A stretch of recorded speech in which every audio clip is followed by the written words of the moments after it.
Come on now. You should know the system in and out by now. I told you this when we first met. Nah, I knew. I just wanted to repeat it to make sure you remembered, he laughed. Dick was grabbing at the sky for things to say because in reality he didn't know any of the things his caseworker was telling him. He just wanted to clarify what the kid in the diner told him earlier. So that means that anyone else that comes through here saying they work for my company and makes 52 cents an hour will get plugged in as well, right? Yep. As long as they have $2,000 saved up. Just keep all of your paperwork updated so it checks out legit and you're good. However, remember one thing. Our housing programs are going to want a financial commitment to go along with their subsidy payments. That's not a problem at all. So just to clarify, since I got the 2 G's, I'm good, right? Yes.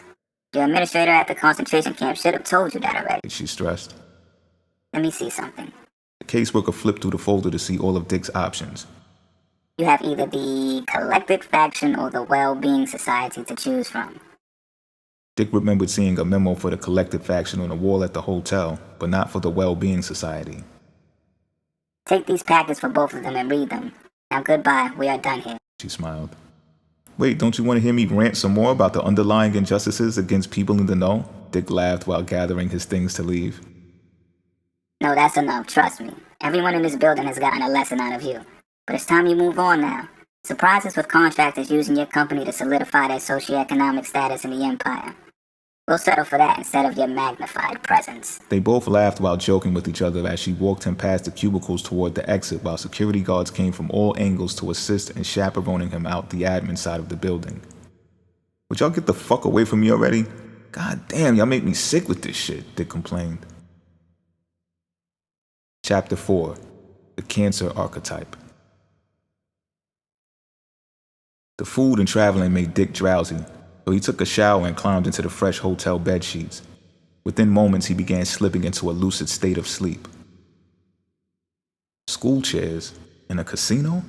What the fuck? Dick said to himself upon entering the other world. He took a seat in one while looking at a blonde sitting in the same kind of chair across from him. She wore a white button-up blouse with 3 top ones unbuttoned. He thought they must have popped off because of how massive her cleavage was, and her black leather mini and glasses gave off the porn star schoolgirl vibe. She twirled a pencil in her hand with a studious look on her face, which also made things morally confusing. There was a white sheet of paper on her desk too, but Dick could not see any lettering on it from his angle.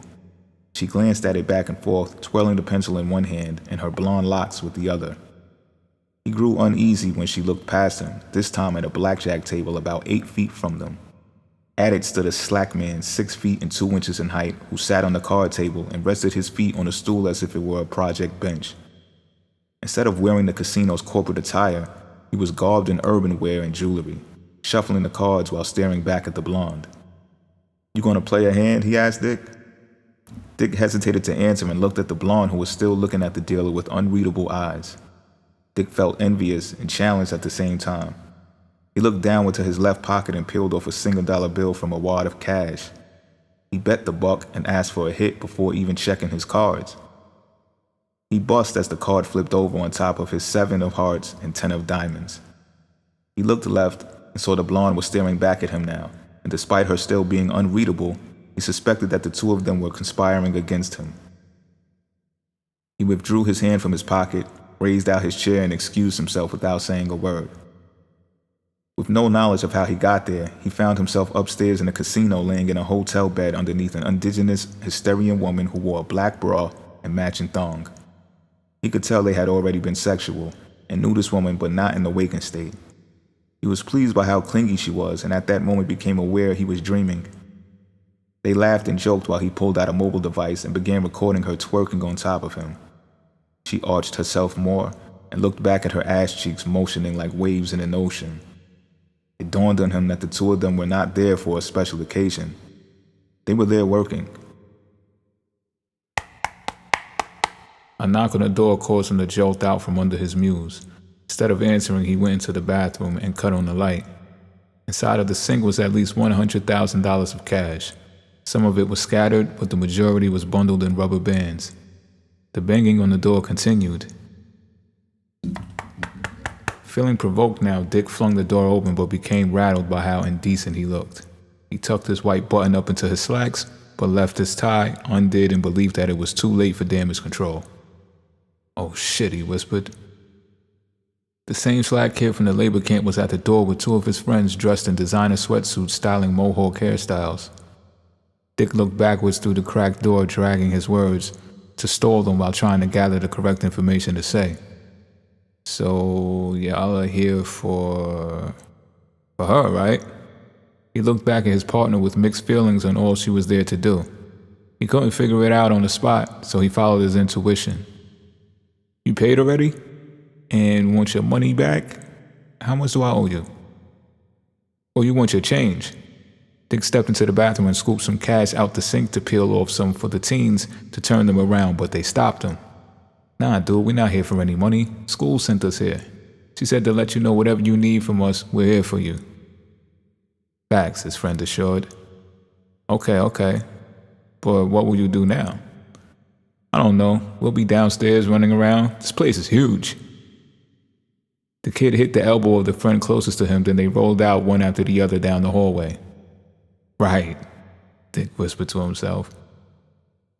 He ran into the bathroom and began scooping the cash into his already filled pockets until he was incapable of filling them anymore. Water soaked into some of the cash because it sat in the bottom of the sink, so he removed the shirt off his body and piled the cash into it, then sat it in a duffel bag which already sat on the floor. He lifted it onto the toilet seat and went back to spoon with the indigenous woman he left on the bed. The dream's environment then changed as the atmosphere dissolved into another one. Tony felt like she wanted to sleep in for the rest of the day. The sun shining through her windows hit her white walls, amplifying the glow, but loneliness clouded over her before her lover would make it out the door. He stood in her mirror and began fixing a tie under his collar. As Tony sat up in the bed behind him, a hand slid across a money clip with about $10 to $1,500 bills in it. She came to her senses and commended herself for the lace white bra and thong set she wore that she believed assisted her in obtaining the reward. After pulling herself together emotionally, she was confident enough to hug her lover from the back, wishing he didn't have to leave, but to not care at the same time. Dick was watching the entire time from behind the headboard undetected and realized Tony was the woman from the lobby of the casino. The scenery switched again, but Dick followed the man who slept with Tony to a line at an airport and waited behind him. The man bought his ticket with cash, then waved his stack of $100 bills at Dick when turning around with a smirk. "You got some of these?" "I don't carry cash," Dick replied. The man went on his way, leaving Dick pondering on what just occurred. In the waking state, Dick didn't carry cash from what he remembered about the diner on the side of the hotel, but also remembered he didn't have money in his checking account either. There was no way he could afford to take a flight somewhere no-how without jeopardizing the $2,000 he saved up to escape the forced labor camps. Sporadic gunshots ringing off in the distance snapped him out of the insecure thought. He lifted his head and seeing he was now inside of a fort with a tent above it in the desert. He was suddenly full of confidence and draped in fatigue up to his headscarf. He looked to the left of him and saw that Red was too, only she had no scarf. A fiery red mane flowed from her scalp, not affected by the blazing sun. The combat boots and knife strapped to her side alarmed Dick, though. Although she was some years older than him, he knew Red from his childhood and would never think she'd be the type to man a military station and carry weapons. "Why are we here?" he asked her. Dick grew suspicious of Red as his intuition almost reached the point of clarity, but before he could lay a finger on it, Red rushed him and pressed her lips onto his, then wrapped her legs around his waist. The passion thrust him out the dream, and he was alarmed by a knock at a storm glass window. When turning away from Red's grasp, he saw a silhouette of Tony naked with her tits pressed against the steamy glass.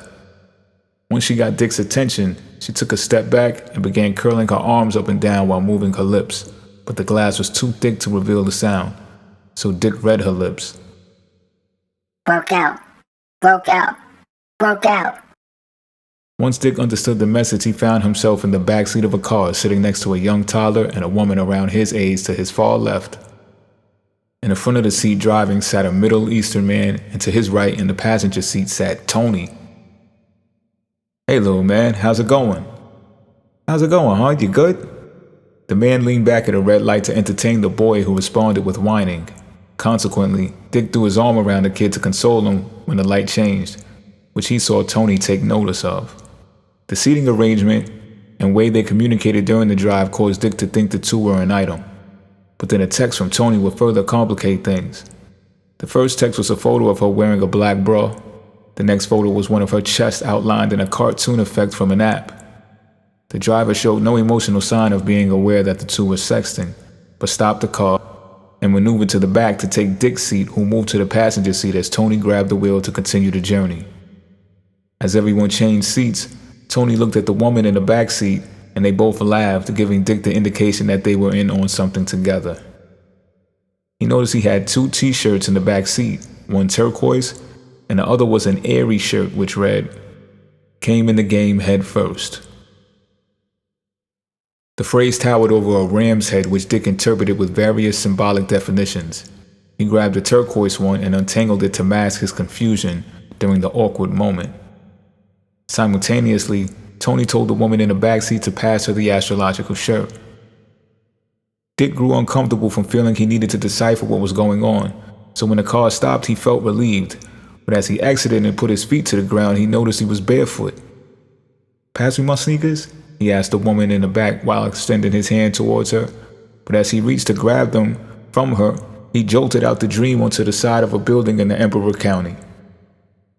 Ty, a childhood friend of Dick's, grabbed his wrist and tugged him forward while his instinct told him to look to the side for threats. In the distance, he saw 2 guys he recognized from his childhood running towards him, but their faces were angry like they wanted to do harm. "I'm not running from them. I'm not scared of them. What the fuck?" What? Please, boy. You know a slack know you ain't scared of them slacks. Just come on, trust me. Ty tugged on, but Dick ended up breaking away and surpassed her due to their difference in weight. He hurdled a few of the gates that lined the perimeters of the building until he reached 2 bicycles from the 1960s with the wide seats and horseshoe-shaped handlebars that were popular in the Pine Point part of the county. He fiddled in his pocket for a set of keys that he opened both bike locks with just in time for Ty's arrival. They mounted the bikes and gained enough speed to lead their assailants in the wind. At first, Dick thought they were in a church because of how high the ceilings were, but it was a warehouse that he somehow knew of. He could still feel Ty's presence, but did not know exactly where in the building she was. He stepped out of a dark room into the corridor where a concerned Tony was walking. She was late, and how Dick knew that was unexplainable, but he just knew. She looked at him out of the corner of her eye in fear of being chewed out for her tardiness, but snapped into professional mode and continued chaperoning a group of people who were there to do a documentary on marriage. It became evident that Dick made it in the film industry, and that was what the warehouse was used for. A sandy blonde-haired girl assisted Tony in giving the group the tour with enthusiasm, who Dick realized he knew well in the other world, but not in the waking state. He walked to an area gutted out for office space with rooms behind it where he found Ty having a conversation with another woman who could have been a co-worker. Tony then entered the area behind him with a bag of snacks, but it was 3 of her now. One wore her natural blonde hair, but she drifted off out of the picture. Another was a redhead, but the third one caught Dick's attention the most. She wore a head full of brunette hair, a white shirt with black jeans and white sneakers, along with the same black-rimmed glasses from the casino dream.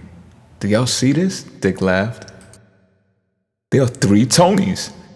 He gestured to his employees, insisting they take a look at the triplets. They laughed, but Tony was none the wiser. It then appeared to Dick that they had been cloaked. Therefore, Tony was not able to see them in the dream. The brunette one sat at one of the desks and began cutting posters and stickers to put on the streets for promotional purposes. Dick walked backwards into the rooms and noticed the blonde Tony was now asleep at the top bunk of a set of bunk beds. She lay on her stomach, making her massive breasts bulge out the side from under her. Dick grew aroused and scanned the rest of her naked body. A camel hump shape glowed in the dark as her bare ass disregarded the sheets on the bed. His curiosity led him further into a small kitchen nearby and saw multiple hot dogs turning on an electrical grill. All right, we're going to get back to work.